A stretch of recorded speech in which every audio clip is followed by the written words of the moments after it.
Thank you, Antonio Paniagua.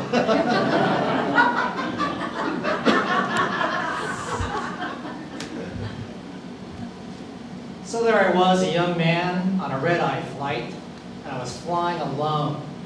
And I was so sad and distressed. The stewardess had not bothered to look at me, nor give me one of those little plastic flying wings. I was 21. I was flying to Oklahoma City on a mission. I was going there to bury my mother, my vulgar, crude, well-educated, hilarious, tasteless mother, who had finally died from cancer.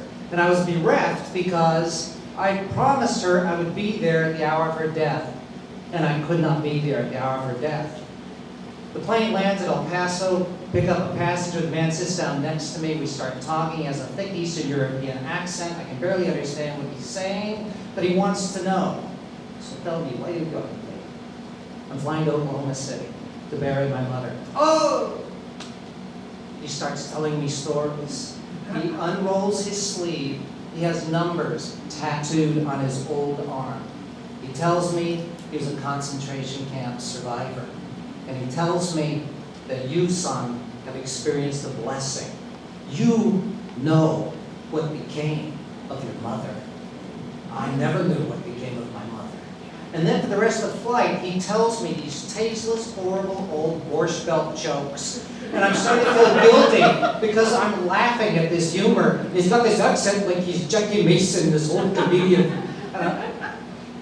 And when I finally get off the plane, I think to myself, that was a blessing. And that's why I was so excited when Jewish Family Children's Services called me about 20 years ago to speak to a group here in Tucson of Holocaust survivors. I enter the room, second story, it's a small room, there's a table, there's about 15 grandmothers and grandfathers, all the size of hobbits, these elderly people. And they're from Poland, Czechoslovakia, France, Germany.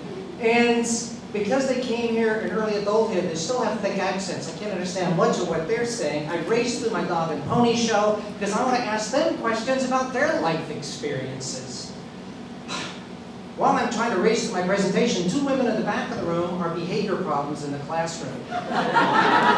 They are talking and giggling amongst themselves like the time I was at the Arizona School for the Deaf and Blind, and I'm talking to students, and the interpreter's interpreting, and I can't figure out why there's a little ruckus in the back of the room, and I look and I see what has happened. That the teacher has gently tapped these kids on the forehead, and I said, what's the problem, after I finished my speech? And she says, oh, they were signing, they were talking while you were talking. I said, wow, interesting world that we live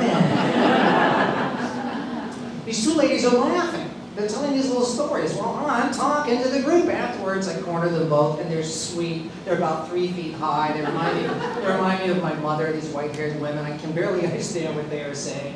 And one of them, who became an acquaintance of mine, Greta, tells me, well, I was listening to your stories about the death camps, and it reminded me, and I told my friend, I said, oh, this reminds me of that day when I was a child, and I got off the cattle car in Auschwitz, and I met eyes with Dr. Joseph Mengele. And my friend there, and her friend interrupts herself and says, yes, I said, oh, not this one again. I was horrified, but then they started laughing again a second time. And I recognized, wow, that was their frame of reference, that was their world. They had this moral authority, they laughed at this horror. And Greta just became a good acquaintance of mine, and she would lecture me. I would go with her to schools to watch their marvelous effect on junior high kids, and she would lecture me. She'd look up, which is a thrill for a man who's a dwarf like I am. So you've got to laugh. You think that I went to those concentration camp when I was a girl and I didn't laugh for the 3 years I was there? You have to laugh. If you don't laugh, you go crazy. If you don't laugh, you become brittle. You snap. You lose your mind. You have to laugh. And laughing at tragedy is your way of saying. Oh. And then she said in this broken English, I'll never get this phrase, she said, you've got to find the funny. Find the funny? Find the funny. I'm trying to find the funny as I'm sitting in the doctor's office about 7 years ago. It's a urologist's office. I'm in there in a waiting room full of men. And men do not talk to one another in the waiting room of a urology office. What is there to talk about? No one's talking. It's like the tomb. And I'm scared. My heart's beating. I'm terrified. The nurse calls my name. Mr. Fitzsimmons? I walk down the hallway. It's like the Green Mile. She hands me a cup with my physician's name on it. She says, pee in this. I say, gladly. I pee in it. I hand it back to her. She says, exam room number 3. Sit down in the exam room number 3. Okay, I sit in the room. I wait. The doctor comes in. He's 12 years old because all doctors are very young nowadays. Kinder Care School of Medicine right there up on the wall. And he says to me, well, we got the scan results back, Mr. Fitzsimmons. You've got cancer. And when the word cancer left his mouth, it was like a slow-motion verbal black bullet leaving his mouth and heading right for me. And I felt doomed. That bullet's going to take 6 weeks, 6 months, a year, but one way or another, it's going to take my life. And there's no matrix move that I can make in a Keanu Reeves kind of way to get out of my fate. I'm terrified. When I was a young boy, my mother got breast cancer. When I was a teenager, my father got lung cancer. They died a month apart from each other. I nursed them into death, both of them together. I watched the disease devour them, and I thought, oh my God, I'm next. I could just sense the little cancer cells nibbling away at my interior. But I wasn't laughing. I was terrified. I was horrified. And the doctor says, I'm going to give you an exam right here. I'm going to leave. The nurse is going to come in and help you get ready for the exam. What is he talking about? Getting an exam right here? You know I've got cancer. What is he going to do? The nurse comes in. They're in a hurry. It's like a mill. They're so overworked. She doesn't have time to explain to me what's happening. And in an instant, I throw on the blue paper moo-moo because I am obedient. I'm seated up on the butcher paper and I'm shaking. I am cold. I am terrified. I look down. I realize I still got my goddamn black socks on. Is there anything sexier in the world? And the sweet young nurse says, lift your gown and lay back. What? Lift your gown and lay back? What's going to happen? She takes some salve and she smears salve on me. And in an instant, she grabs the little purple cyclops and she takes out a catheter. Whoa! And she holds it aloft. And I'm looking up at this sight and thinking, what the hell's going on? It's obvious what's going to happen. And I'm thinking, oh my God, it's like an Olympian javelin toss. And my Cyclops is wincing, it doesn't want to come out to play. And I'm thinking, and I'm thinking, and I'm thinking, and I think of all things I think of, Greta. Find the funny. Oh, thank God, find the funny. Because at that moment, I'm thinking of the funny. Oh, usually it's cost me $20 on South Park Avenue.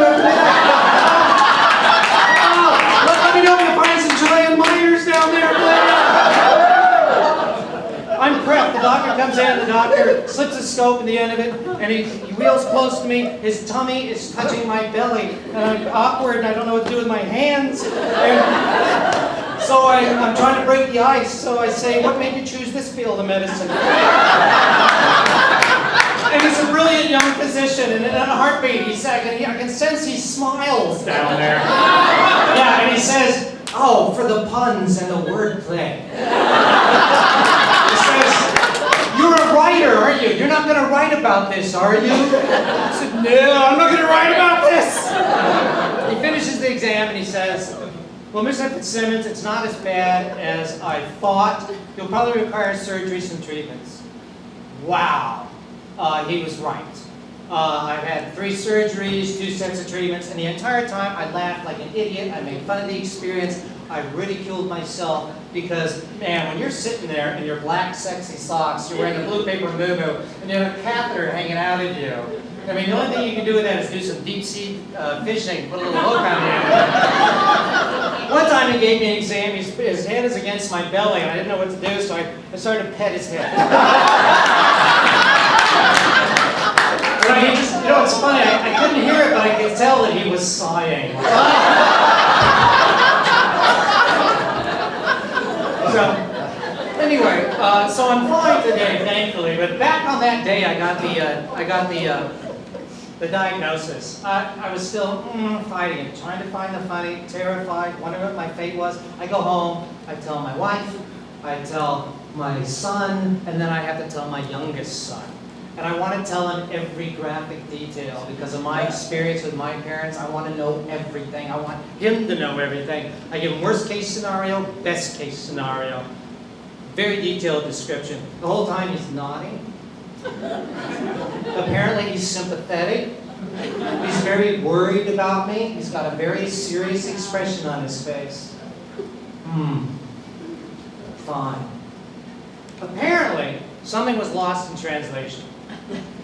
Because a week later, he and his buddies are on the back porch of my home. I'm doing dishes in the kitchen and I look out the kitchen window and I see and hear these kids playing and laughing. And I find out by eavesdropping that every 10-year-old boy in our neighborhood believes that Mr. Fitzsimmons has a condition called wiener cancer. He's laughing, they're laughing, standing there doing the dishes. I laugh because my son, along with myself and Greta, had found the funny.